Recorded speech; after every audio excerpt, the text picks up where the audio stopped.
오늘은 이제 보험에 대해서 두 번째 시간입니다. 네. 오늘은 또 어떤 말씀 해주실 건가요? 네, 지난 시간에는 이제 보험의 기본적인 그 개념하고요. 네. 보험의 속성들을 좀 말씀을 드렸고요. 과연 그러면은 그 속성들을 이용을 해서 은퇴에 필요한 보험들은 어떻게 내가 준비를 할 것이냐 하는 것들의 지금 개괄적인 내용들을 좀 말씀 좀 드리겠습니다. 네. 예. 뭐 어떻게 준비를 해야 될까요? 일단 제가 전 시간에 그런 은퇴 환경에 대한 말씀을 좀 드릴 때요. 노후에 우리가 생각한 것만큼 노후의 생활비가 줄지 않을 것이다. 근데 줄지 않는 가장 큰 원인 중에 하나가 의료비 문제가 발생을 할 것이다. 이렇게 말씀을 드렸는데요. 그것과 관련된 통계 자료가 나온 게 있습니다. 네. 2010년도에 그 국민건강보험공단에서 발표한 자료를 보면은요. 네네. 우리나라 국민이 이제 80세를 산다고 가정을 했을 때요. 평균적으로 평생 그 지출되는 그 의료비가 7,734만 원 정도를 지출한다고 합니다. 네. 예.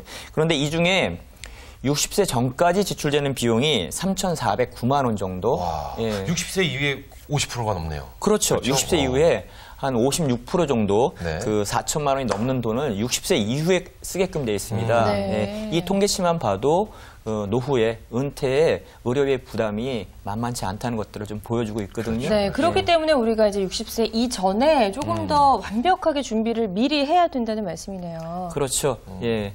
근데 이제 퇴직 이후에 이제 가장 은퇴에 들어가면서 가장 큰 어려움을 겪게 되는 것 중에 하나가 매월 발생하는 소득이 또 줄어든다는 겁니다. 그렇죠, 그렇죠. 경우에 따라서는 국민연금만 가지고 생활하시는 분들 같은 경우는 더 소득이 줄어들 것이고요. 예, 기타 다른 소득을 가지고 있다가 끊기게 되면은 그 충격은 더 심할 수 있거든요. 그렇죠. 예. 따라서 노후에 그 위험을 준비하는 보험 설계 같은 경우는요, 이 현금 그 흐름을 내가 어떻게 가져갈 것이냐가 상당히 중요한 문제가 될 것입니다. 정말 그럴 것 같습니다. 퇴직 후에 소득은 주는데 사회적 비용 더 늘어날 것이고요. 그렇죠. 그렇죠? 네네. 그리고 그럼 걔 또 부담스러울 거고 또 직장 생활을 하시던 분들은 이 회사에서 내주던 건강보험료도 이제 또 본인이 또 직접 내야 되는 걸 또 예상하지 못하고 계시단 말이죠. 네, 그렇죠. 그러면은 정말 부담이 크겠네요. 네, 지금 두 분 같은 경우는 그 건강보험료를 저희가 냈죠. 네, 지역의료보험 그렇죠. 대상자로 돼 있지 않습니까? 네네. 보통 이제 직장을 다니시는 분들 같은 경우는요, 나한테 나오는 보험료 중에 절반을 직장에서 내주게끔 그렇죠. 돼 있습니다. 예, 그런데 퇴직을 하는 순간에 그 혜택이 사라지는 거죠. 그렇죠. 예, 그렇죠. 그러면은 내가 가지고 있는 재산과 현재 받게 되는 소득을 가지고 그 보험료가 책정이 되기 때문에 이건 예상치 못한 사회적 비용이 좀 발생할 수 있다는 겁니다. 그렇군요. 그렇습니다. 네, 그렇기 진짜 때문에. 이거 저희는 늘 항상 내니까 그쵸. 이걸 저희가 생각하는 미래 설계 안에 그쵸. 포함을 시켜 놓는데 네. 이거를 회사에서 지원을 받으시는 분들은 이게 힘들죠. 갑자기 좀 혼자 부담을 해야 되니까 그 금액이 좀 커질 수가 있다는 말씀이신데 네네. 그렇다면 은퇴 후의 보험 설계는 좀 반드시 달라야 될 것 같다는 생각이 들거든요. 네, 맞습니다. 네, 어떻게 설계하는 게 좋을까요? 가장 중요한 키포인트는요, 두 가지로 설명을 할 수가 있겠는데요. 제일 중요한 것도 아까 말씀드렸던 그 월 현금의 흐름. 예, 어느 정도 내가 소득이 지금 발생하고 있는지 그 수준을 정확히 아는 게 중요하고요. 그다음에 이 소득의 흐름이 언제까지 가능할 것인지. 예, 그 국민연금이라든지 평생 나오게 되는 연금 같은 경우는요, 그 금액이 그렇게 크게 줄지 않습니다. 네네. 오히려 물가상승분이 반영이 되기 때문에 올라가게끔 돼 있거든요. 근데 반면에 내가 일시로 받게 되는 소득들이 있습니다. 예, 단기적으로 예를 들어서 임대소득 같은 경우, 예, 그다음에 뭐 친구한테 돈을 빌려줬는데 그 이자를 준다든지, 네. 그럼 그 상환이 끝나거나 임대 기간이 끝나버리게 되면 그 소득은 없어지게 되는 없어지는 거거든요. 거죠. 그렇죠. 예, 그러니까 현금 흐름의 안정성. 예, 얼마큼 언제까지 그 현금 흐름이 가능한지를 정확히 인지하는 게 중요하고요. 또 하나는 노후에 진짜 나한테 중요한 위험은 어떤 건지. 예, 위험의 종류가 이제 크게 가장 큰 위험이라는 게 사망이지 않습니까? 그렇죠, 그렇죠. 예, 그리고 이제 두 번째로 이제 중대한 질병들, 우리가 이야기하는 암이라든지 뭐 2대 성인병이라고 얘기하는 뇌졸중, 예, 급성 심근경색증 이런 것들이 중요한 질병이 되고요. 또 하나 이제 중요한 그 위험 중에 하나가 장애입니다. 그렇죠. 예, 장애 같은 생각지도 경우는 않았던 사고로. 그렇죠. 네. 장애를 입게 되면은 평생을 장애 상태에서 그 생활을 해야 되기 때문에 만만치 않은 비용이 들어가거든요. 예. 이런 중대한 위험, 그 다음에 이제 그 위험의 이제 크기를 더 줄이게 되면은요, 예, 작은 질병들, 네. 예, 그 다음에 상해, 예, 뭐 이런 것들로 그 구분이 되는데, 과연 노후에는 어떤 위험이 나한테 중요한지를 정확하게 인지할 필요가 좀 있다는 겁니다. 네. 그렇다면 저희가 가입되어 있는 보험들을 대체로 어떤 관점으로 보면서 한번 체크를 해보면 좋을까요? 네, 지금 두 분도 아까 전 시간에 말씀을 하셨는데 보험을 상당히 많이 가입들을 하고 계시는데요. 저는 뭐 사실 예. 우리 서진 씨에 비하면 네. 뭐 빙산의 일각이죠. 근데 저는요 좀 네. 쓸데없이 너무 많은 보험에 들지 않았나라는 생각이 들어요. 잘 알지도 못하고. 예, 지금 말씀하신 것처럼 내가 보험을 가입을 하고 내 통장에서는 보험료가 계속 나가고 있는데요. 네네.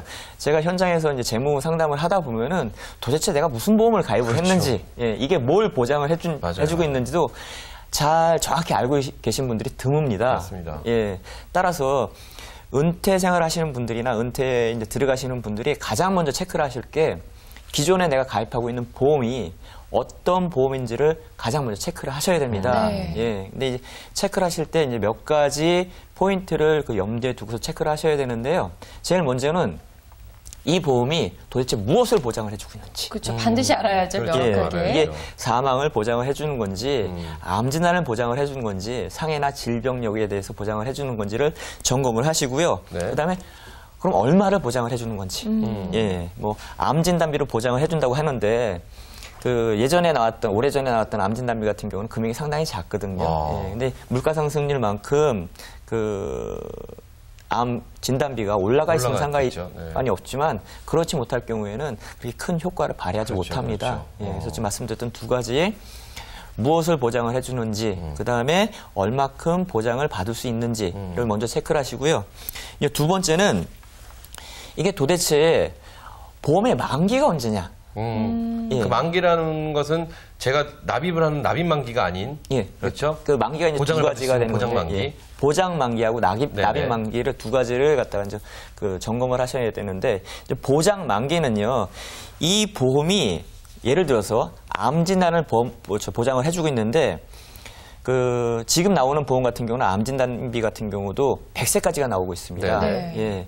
그런데 과거에 나왔던 암 진단비 중에서요, 이런 보험들이 있습니다. 45세 만기로 끝나는 것. 45세까지만, 그러니까 45세 안에 질병이 걸렸을 경우에만 보장을 그렇죠. 해준다는 거죠. 암이 걸렸을 경우만. 그렇죠. 예. 이런 경우에는 45세 전에 암이 만약에 발생을 했다. 그럼 효과가 있겠지만, 그렇죠. 예, 그 이후에 암에 노출이 되게 되면은 상당히 위험해지는데요. 빨리 갈아타셔야 되네요, 그런 분들. 그렇죠. 이제 그런 분들 같은 경우는 실제로 이제 암에 걸릴 수 있는 확률들이 60세가 넘어가면 우리 국민 중에 4분 중에 한 사람이 암 발병 확률이 있다고 합니다. 예. 근데 만약에 45세까지 됐는데 여태까지 납입을 했던 납입금을 또 환불을 받는 건 아니잖아요.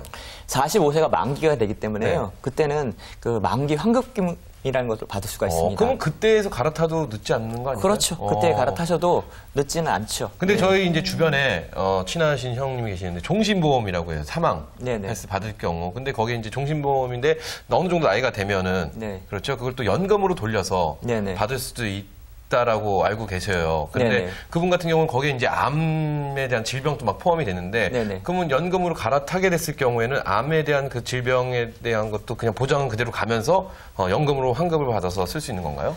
그건 보험사의 그 조건에 따라서 좀 틀립니다. 근데 일반적으로 이 보장성 보험 같은 경우는 보장의 목적이기 때문에 연금으로 전환되게 되면은요, 거기 딸려 들어갔던 특약들도 다 사라지고 연금 목적으로 전환이 됩니다. 예. 근데 최근에 나온 보험 같은 경우는요, 보장은 보장대로 가고 또 연금은 또 연금 목적으로 가는데, 요거는 상품의 특징에 따라서 좀 다를 수가 있습니다. 그러면 지금처럼 뭐 후자를 선택한 게 아니라 요즘 나온 게 아니라 예전 것을 하신 분은 바꿔서 갈아타야 된다는 게 맞는 건가요? 아니면 그 상태로 가야 되는 건가요? 아니, 그것도 좀 상황에 따라서 좀 고려를 좀 하실 필요가 좀 있습니다. 내가 정말 건강하고 그다음에 노후에 연금만 필요하다. 그러신 분은 과감하게 연금으로 전환시킬 수가 있겠지만 그렇지 않고 내가 노후에 암이라든지 기타 질병에 노출될 수 있는 확률이 높다. 그러면은 함부로 연금으로 전환시키는 건 굉장히 위험하죠. 그렇죠, 그렇죠. 역시 우리가 보험이라는 걸 참 꼼꼼하게 따져보지 않고 가입했다라는 생각이 다시 한번 드는데요. 회사들이 무서워요. 그러니까요. 기업들이 보험 상품 만들어내는 거 보면 참 어떻게 이렇게 손해를 안 보고 잘 만들어내지? 뭐 이런 생각도 해요. 사실 그리고 우리가 놓칠 수 있는 부분들이 상당히 많기 때문에 이런 부분들을 정말 꼼꼼하게 잘 따져보셔야 될 것 같습니다. 자, 이런 보험과 관련돼서 여러 가지 좀 컨설팅도 많이 하고 계시잖아요. 네, 그렇습니다. 주변에 안타까웠던 사례 때라든가 좀 이런 경우가 있었는데 여러분은 이런 실수하지 마십시오. 그렇죠, 그렇죠. 뭐 예를 들어서 좀 설명을 해주실까요? 네, 제가 전 시간에 보험 상품은 장기 상품이라는 걸 말씀을 좀 드렸습니다. 그리고 그 은퇴 이후에 우리가 그 중요하게 생각할 것들을 그 현금 흐름을 계속 말씀을 드리고 있는데요. 보험 상품 같은 경우는 납입 만기가 상당히 깁니다. 예. 그 보통 일반적으로 10년 납부터 시작을 해서요. 네. 20년 납, 30년 납의 보험 상품들이 많이 나오는데요. 요건 그 보험 상품의 어떤 성격과 관련된 이제 사례를 하나 소개를 소개해보겠는데, 네. 제가 이제 최근에 그 퇴직하시는 행정안전부 그 공직에 계셨던 분들 이제 교육을 시키고 있는데, 네네. 그분들 중에 이런 사례가 발생을 했습니다. 두 분 혹시 소득공제용 연금 상품 가입하고 계시나요? 네, 그럼요. 저는 가입했어요. 저는 아니요. 연애 한도가 있잖아요. 300에서 그렇죠. 좀 늘었다고 얘기를 들었는데. 예, 지금은 이제 400까지 한도가 좀 늘어난 상태인데요. 그런데 그 소득공제용 연금 상품이 급여 생활자한테는 굉장히 도움이 많이 됩니다. 효율적인 도움이 많이 되는데 이제 문제는 뭐냐면은요. 그 도움 이면에는요. 그만큼의 제약 조건이 또 있다는 겁니다. 예. 혹시 서진 씨 그 제약 조건이 어떤 건지 알고 계시나요? 모르시죠? 잘 모르는데요. 저희 같은 프리랜서한테 그게 해당이 안 되지 않나요? 됩니다. 돼요? 네, 그건 상관없는데 일단 저는 소득공제할 때, 소득세 신고할 때 뭔가 도움이 많이 된다고 해서 어쨌든 연금이고 하니까 가입을 했죠. 예. 그 가장 큰 제약 조건이 그 상품 반드시 10년을 유지를 해야 됩니다. 맞아요. 예. 10년 내야 된다고 들었어요. 예. 네. 그리고 그 상품을 쓸 때도요. 55세 이후부터 5년 동안 분할해서 쓰셔야 됩니다. 예. 그게 무슨 말인가요? 내가 돈이 필요하다고 예를 들어 1,000만 원이다 치면 그럼 어떻게 써야 되는 건가요? 1,000만 원이다 그러면은요. 55세부터 이거를 5년 동안 그 N분의 1 하셔야 된다는 거죠. 그러니까 20%씩 쓰든 그렇죠. 그런 식으로. 예. 그걸 만약에 그렇지 않고 내가 일시로 다 찾아 쓴다. 그러면은 거기에 따른 그 페널티가 부여가 되는데요. 그 이제 해약 환급금에 따른 22%가 그 페널티가 부여가 됩니다. 상당히 퍼센테이지가 크네요. 야, 그렇죠. 참, 이거 진짜 모르면 안 될 것 같습니다. 그렇죠? 예. 지금 말씀드린 것처럼 그런 그 제약 조건이 있는데 제가 그 행안부에서 이제 퇴직하신 공직자분들을 강의를 하면서 이런 사례가 발생을 했습니다. 그분들 같은 경우는 보통 2년에서 짧게는 내년에 이제 퇴직을 하시는 분들이세요. 예. 근데 이 소득공제용 연금 상품이 효율성이 높다고 하니까 작년에 이걸 가입을 하신 거예요. 예. 그럼 생각을 한번 해보세요. 작년에 가입을 했다. 퇴직은 내년에 한다. 그러면은 앞으로 10년은 앞으로 10년을 10년을 유지를 해야 되기 때문에 최소한 8년 이상은 그걸 유지를 하고 계셔야 되는 거거든요. 예. 그런데 물론 퇴직하시는 공무원 같으신 경우는 공무원 연금이 국민연금에 비해서 연금 액수가 많은 건 사실입니다. 그럼에도 불구하고 그 연금 액수가 풍족하진 않거든요. 그렇죠. 예. 근데 그 중에 상당 부분을 연금보험에다 넣게 돼야 된다는 거죠. 지금 당장 내가 쓸 수 있는 부분이 아니네요. 그렇죠. 예. 그러면 그분 같은 경우 그래서 어떻게 해결해 주셨나요? 보험을 해지하라고 하셨나요? 여태까지 낸 게 얼마 안 되니까. 연금보험 같은 경우는요. 그 소득공제용 연금 상품은 그 종류가 3가지가 있습니다. 예. 그 보험사에서 팔고 있는 연금 보험 상품이 있고요. 그다음에 은행에서 팔고 있는 연금 신탁이 있고요. 그다음에 증권사에서 판매하고 있는 연금 펀드라는 게 있습니다. 근데 연금 보험과 특히나 이 연금 보험 같은 경우는요. 매달 내야 되는 강제 규정이 조금은 좀 강합니다. 예, 그러니까 함부로 해약하거나 납입을 중지하기가 좀 어렵거든요. 예. 근데 반면에 연금 펀드 같은 경우는요. 내가 돈이 있으면은 내고요. 없으면 안 내도 됩니다. 예. 따라서 내가 퇴직 이후에 그 연금 보험을 내기가 좀 어렵다. 그러면은 이 3가지 상품은 서로 전환이 가능합니다. 그럼 펀드로 전환을 하시면 되네요. 다행이네요. 네, 펀드로 전환을 해놓고 10년만 그냥 내지 않고 유지를 하셔도 상관이 없습니다. 그분 사례 속에 계신 그분은 우리 위원님 안 만나셨으면 큰일 날 뻔하셨네요. 그렇죠? 어쨌든 그런 분들처럼 이 퇴직 후에 불가피하게 보험을 정리해야 될 분들이 굉장히 많습니다. 그렇죠? 좀 합리적인 기준을 가지고 과감하게 좀 정리를 해야 되겠다라는 생각을 다시 한번 해보고요. 또 아까 말씀하신 것 중에 특약을 정말 꼼꼼하게 한번 좀 살펴들 보시고 보험 가입을 꼭 하셔야겠다는 생각도 다시 한번 듭니다. 맞습니다. 그렇다면 근데 사실 정말 문제는요, 이 보험료가 싸지 않습니다. 싸지 않죠. 네, 이게 너무 비싸갖고 이게 굉장히 부담이 너무 큰데 이걸 좀 줄일 수 있는 방법이 있다라면 참 이거야말로 금상첨화가 아닌가 싶은데 네. 이런 방법이 있을까요? 예, 맞습니다. 있습니다. 예, 있는데 이제 문제는 뭐냐면은요. 제가 최근에 저희 교육을 받으시는 분들한테나 일반인들한테 강조하는 부분들이요. 지금 나오고 있는 금융상품들이 아주 복잡해지고 있습니다. 네네. 예. 그리고 용어도 어렵고요. 예. 그러다 보니까 그 금융상품을 파는 사람들의 의견에 전적으로 의존해갖고 그렇죠. 상품 가입을 많이 하거든요. 그러다 보니까 잘못된 선택을 하게 되는 경우가 많은데요. 첫째는요. 내가 그 금융상품에 대해서 정확한 정보를 가지고요. 선택할 필요가 있다는 겁니다. 따라서 과연 나한테 가장 금융상품을 선택하기 전에 보험상품을 선택하기 전에 현재 나한테 필요한 보험은 어떤 것이 있나. 예, 이걸 먼저 결정할 필요가 좀 있습니다. 예, 예를 들어 이런 상황이 좀 벌어진다고 가정을 한번 해보시죠. 최근에 이제 아이들한테는 보험들을 갖다 많이 그렇죠. 교육보험이나 이런 것들. 그렇죠. 요즘에는 뭐 학자금 보험도 있고 그래요. 태아를 위한 보험도 있더라고요. 예, 그렇죠. 근데 과거 몇 년 전에는요. 아이들 보험에 어떤 특약이 있었냐면 사망 특약이 들어가 있었습니다. 예. 근데 제가 보험을 갖다가 고객들한테 권유를 할 때 물어봅니다. 부모 입장에서 아이가 죽고 나서 이 사망보험금이 얼마나 그렇죠. 위로가 되시겠습니까? 그렇죠. 필요 예. 없죠. 그 사망보험금을 넣기 위해서 보험료는 또 올라가거든요. 예. 근데 그렇다면 부모 입장에서 아이의 사망보험금은 큰 의미가 없습니다. 근데 반대의 경우를 한번 생각을 해보죠. 예. 아이가 아직 독립하지 못하고 성장을 한참 해야 되는 그런 상황에 네. 가정의 주 경제 소득은 보통은 가장이 가장이 되는데요. 가장이 만약에 문제가 생겼다. 그렇죠. 사망을 했다. 이럴 경우에는 꼭 필요하죠. 필요하죠. 그렇죠. 꼭 필요하죠. 예. 근데 그 시기가 있습니다. 그러니까 가족의 구성원들이나 가족의 조건들은 시간이 지나게 되면은 바뀌게 돼 있거든요. 예. 아이들이 한참 성장을 하고 미성년일 경우에는 사망보장금이 반드시 필요하지만 아이들이 성장을 다 하고 독립을 하고 결혼까지 했다. 예.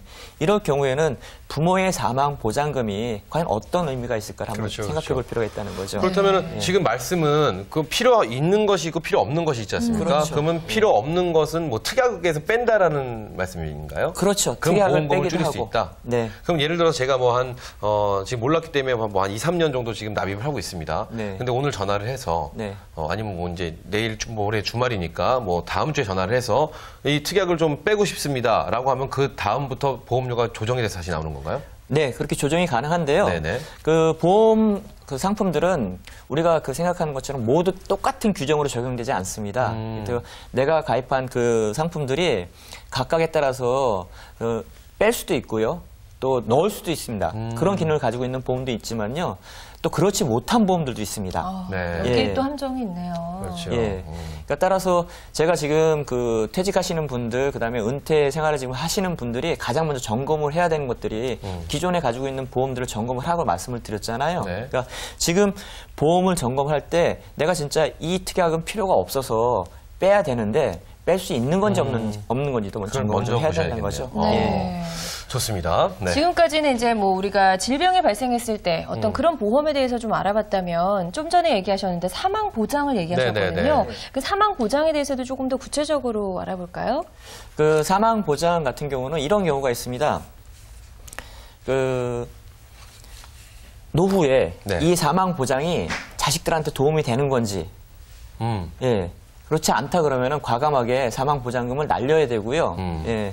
그렇지 정말 도움이 된다 그러면은 끌고 가야 되는데요. 언제까지 끌고 갈 것인지 그런 것들을 결정을 하셔갖고 정리를 하셔야 될 필요가 있다는 거죠. 이거 날짜는 많은 분들이 그러실 텐데 사망 보장금을 받는 그 시점은요. 나의 자식이 성장을 해서 결혼을 할 때, 출가를 한다. 이랬을 때쯤이면 그 다음에 저의 사망 보장은 사실 필요가 없는 거지 않습니까? 그렇죠. 그럼 그럴 때는 이제 연금으로 이렇게 전환을 시키는 이런 특약을 살짝 넣어주면은 그런 것도 좋은 방법이시죠. 그렇죠.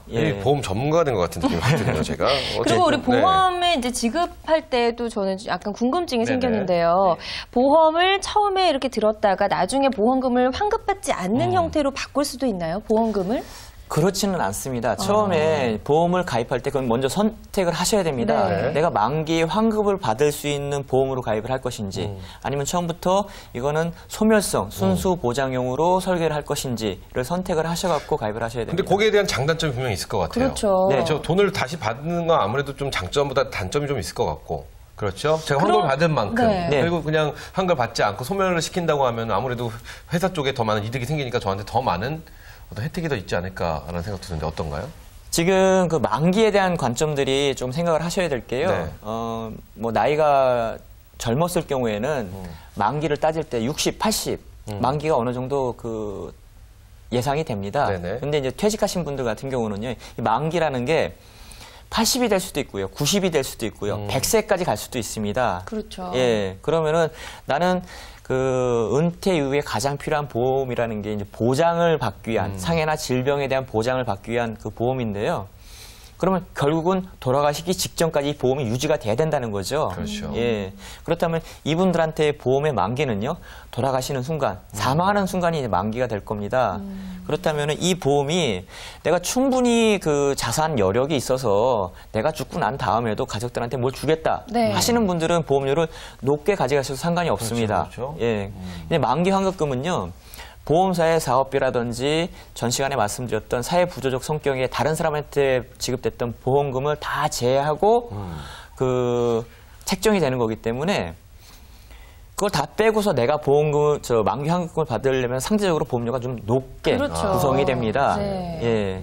그래서 근데 말씀드렸듯이 그 사망하시는 순간이 만기가 되는데 이게 높게 가져갈 필요가 좀 있는지는 좀 그렇죠. 생각을 해보시고 반면에 이제 순수 보장형, 소멸성으로 보험을 설계를 하시게 되면은요, 상대적으로 보험료를 많이 줄이실 수가 있습니다. 그렇죠. 네. 이것도 지금 꼭 기억하셔야 될 부분이 그렇습니다. 아닌가 그렇습니다. 싶습니다. 은퇴 후에 맞습니다. 보험 설계를 할 때 환급금을 받는 형식이 아니라 소멸형의 방식으로 전환할 수가 있다.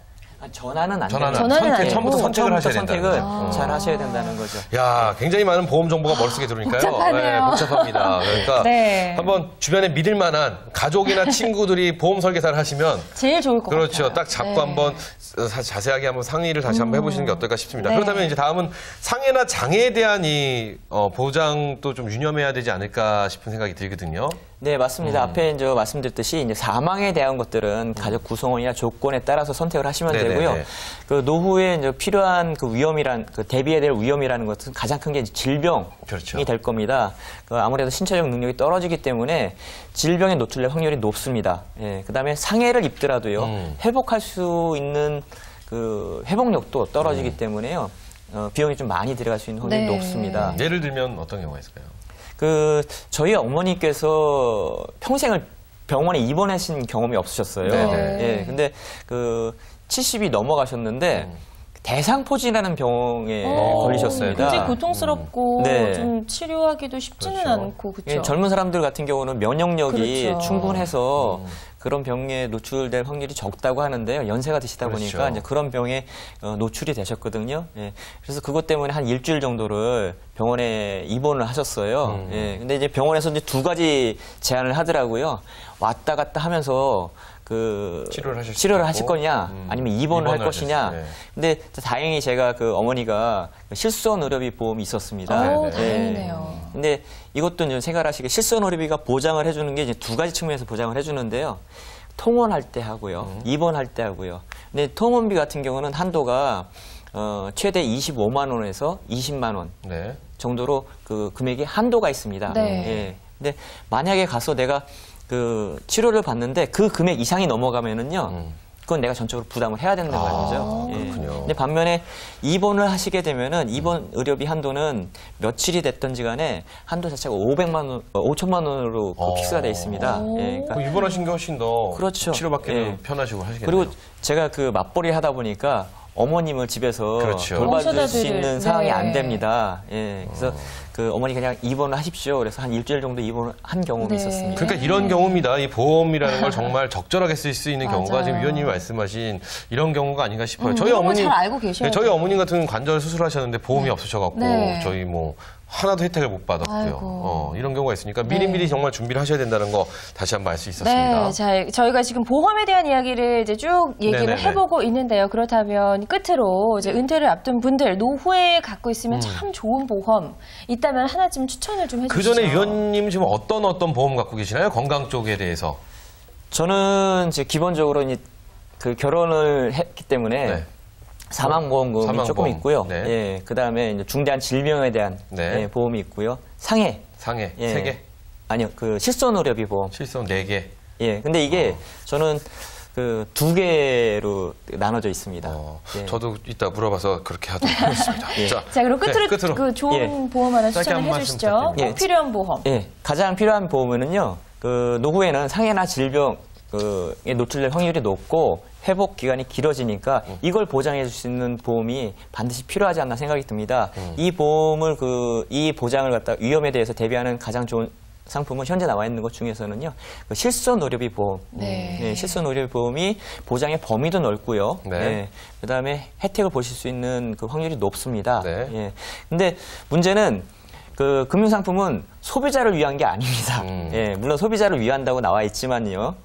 그 뒤에는 반드시 함정이 숨어 있다고 말씀을 드렸잖아요. 이 실손의료비 보험이 한 번 가입을 해서 그 금액이 죽을 때까지 계속 유지가 되면 상관이 없지만 지금 나와 있는 실손의료비 보험 같은 경우는요. 3년마다 갱신을 하면서 보험료가 올라가게끔 되어 있습니다. 그러니까 연세가 드신 분들한테는 보험료가 많이 올라갈 수 있는 위험도 좀 있습니다. 이런 것들 저희가 또 꼼꼼히 따져야겠습니다. 보험이라고 뭐 모두에게나 똑같이 적용되는 게 아니니까요. 자신의 목적, 어떤 그 연령 이런 거에 따라서 다른 보험을 가입해야 된다. 이게 또 오늘 말씀인 것 같습니다. 오늘도 좋은 말씀 주셔서 고맙습니다. 감사합니다. 네, 감사합니다.